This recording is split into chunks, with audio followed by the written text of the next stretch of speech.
Heute geht es endlich mit dem BFA-Projekt weiter. Die wichtigste Frage bei einem solchen Projekt ist natürlich, in welchem Roller ein solcher Motor stilvoll untergebracht werden kann. Und in meinem Fall gab es da nur eine Wahl, und zwar dieser Roller. Das ist ein Custom-Roller aus den 80er Jahren. Dieser Lack die Lackierung stammt von einer Yamaha Genesis. Die Lackierung wurde schon 1988 aufgebracht und wie man unschwer sehen kann, bin ich natürlich viel zu jung, um das selber gemacht zu haben. Die Ehre hierfür gebührt Christian aus Lübeck. An der Stelle nochmal viele Grüße. Der Roller wird schon wieder aufgebaut. Ich glaube, seitdem ich ihn besitze, das 3. Mal. Neu lackiert werden nur ein paar Teile wie Lenkerkopf und Handschuhfach.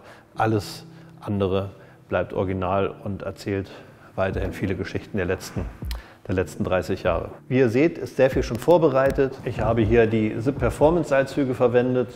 Das finde ich ist ein sehr guter Tipp, wenn es auch nur ein kleines Teil ist. Aber dadurch, dass die SIP Performance Seilzüge sehr steif sind, übertragen sie die Kraft sehr gut und die Schaltung, Kupplung, Bremse wird alles ein wenig direkter und leichter zu bedienen. Das macht sich sehr positiv bemerkbar. Das Zweite ist, wenn ihr einen Roller oder ein Chassis so komplett nackt vor euch habt, dann macht es Sinn, sich gleich Gedanken darüber zu machen, welche Kabel ich durch den Rahmen ziehen muss. Weil in der Situation geht es am leichtesten. In meinem Fall habe ich den Rahmen vorbereitet für den SIP Digital-Tacho mit Drehzahlmesser. Und ich habe gleich 3 zusätzliche Kabeläste durch den Rahmen verlegt, nämlich einmal für die Blackbox. Die kann man zwar auch im Lenkkopf liegen lassen, aber man hat ein wenig mehr Platz, wenn man diese Verlängerung nimmt und hier unten die Blackbox unterbringt. Das zweite ist für den Temperaturgeber von der Auspufftemperatur und der dritte Kabelast ist für die Benzinstandsanzeige. Die 3 habe ich gleich durchgelegt, das heißt, das kann ich verbinden, wie ich möchte, ohne dass ich später nochmal alles zerlegen muss, um irgendwelche Kabel durchzuziehen. Das Wichtigste bei einem solchen Projekt, was auch so leistungsstark werden soll, ist natürlich Fahrwerk und Bremse, dass das gute Stück auch immer auf der Straße bleibt und auch wieder zum Stehen kommt. Und was ich mir da ausgedacht habe oder vorhabe zu bauen, das zeige ich euch mal da drüben. Fangen wir mal mit der Gabel an. Hier habe ich auch ein bisschen noch verbaut, was ich noch von meinen Rennrollern übrig hatte. Hier ist eine Malossi Bremsscheibe, ein Malossi Federbein und ganz wichtig, ich habe eine Lusso-Gabel als Basis verwendet. Die ist ein bisschen dicker vom Standrohr als die Altgabel. Die ist dann nochmal 2 cm gekürzt. Das Federbein, was eingebaut ist, das passt von der Länge eigentlich in eine PK, das heißt, das ist 5 cm kürzer. Dadurch ergibt sich ein etwas flacherer Schwingenwinkel, das ist ganz gut für die Fahrstabilität. Was habe ich noch verbaut? Einmal unsere Bremstrommel, die den Original-Look hat, aber eine Scheibenbremse aufnehmen kann. Ist ein Original Grimeca-Teil. Grimeca stellt auch die Originalkomponenten her für die PX98 zum Beispiel. Und natürlich unsere Schlauchlosfelge mit TÜV-Zulassung. Generell kleiner Hinweis bei dem Thema, am besten ist es immer, wenn ihr vorhabt, so etwas zuzulassen, vorher alles mit eurem TÜV oder Prüfingenieur abzusprechen.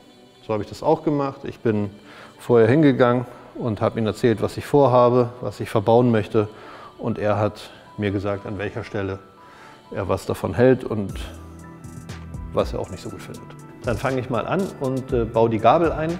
Schließe einige Sachen an, bis es dann wirklich spannend wird und ich den Motor in den Rahmen einbaue und anschließe. Also als erstes schlage ich die alten Lenkkopflager raus und dann montiere ich neue und baue die Gabel ein. Das ist ein Spezialwerkzeug von SIP. Da kommt man ganz gut ran. Ein bisschen Gefühl, dass nicht so weit fliegt. So, das ist das zweite. Die Lagerschalen, die im Rahmen sitzen, baue ich als erstes ein. Und die obere ist sehr leicht. Muss man gerade sehen, dass man die gerade ansetzt und dann vorsichtig auf den Rand hauen, dass es den Ton ändert.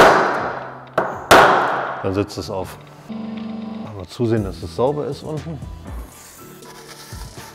Dann gibt es unterschiedliche Methoden. Es gibt auch sehr schöne Einziehwerkzeuge.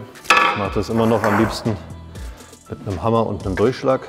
Mit dem Durchschlag halt auch nur auf den äußersten Rand des Lagers hauen, nicht auf die Lauffläche, ganz wichtig.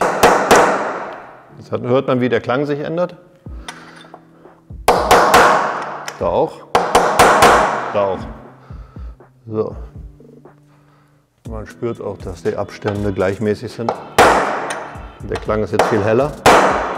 Dann sitzt es im Anschlag und auch schön gerade. Ich gehe dann immer noch einmal außen rum, dass es auch wirklich gerade sitzt. Die Gabel habe ich schon sauber gemacht. Da kommt als unterstes immer ein Staubschutzring. Gibt es auch heute mit so Gummilippen. Ich mag lieber die alten. Und die untere Lagerschale.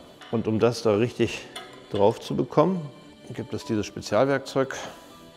Das ist einfach ein Rohr, ein langes, auf das ich oben draufhauen kann. Dann kann ich schon das ziemlich gerade ansetzen und dann mit dem Hammer das Lager aufbringen. Es gibt heute auch wesentlich modernere Konzepte. Eigentlich haben moderne Motorräder normalerweise Kegelrollenlager. Die gibt es inzwischen auch für die alten Roller. Das wollte ich hier auch verbauen, aber das Problem ist, die es bisher auf dem Markt gibt, die tragen ein wenig auf. Das heißt, die sind höher als die originalen Lenkkopflager. Und wenn ich das hier verbaue, dann kommt der Roller vorne etwas hoch und der Spalt wird hier größer. Und das wollte ich vermeiden. Das bei Lenkkopflagern wechseln die Hersteller gelegentlich. Und es ist immer ein bisschen die Frage, welche Qualität man kriegt. Darauf sollte man immer genau achten, dass man auch eine wirklich gute Qualität hat, weil das Lenkkopflager ist sehr wichtig für das Fahrverhalten. Aktuell sind die von Piaggio ganz gut. Das ist oben ein FAG-Lager, das unten läuft auch recht schön. Und deswegen habe ich so eins jetzt gewählt. Wichtig ist, hier rein muss immer ausreichend Fett.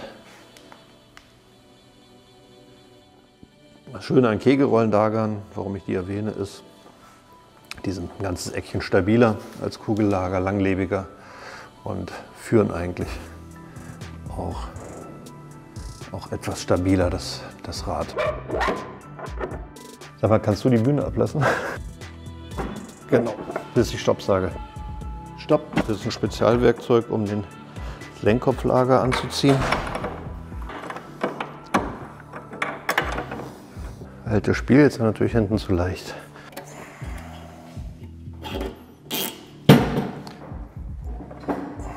Ja, so ist gut.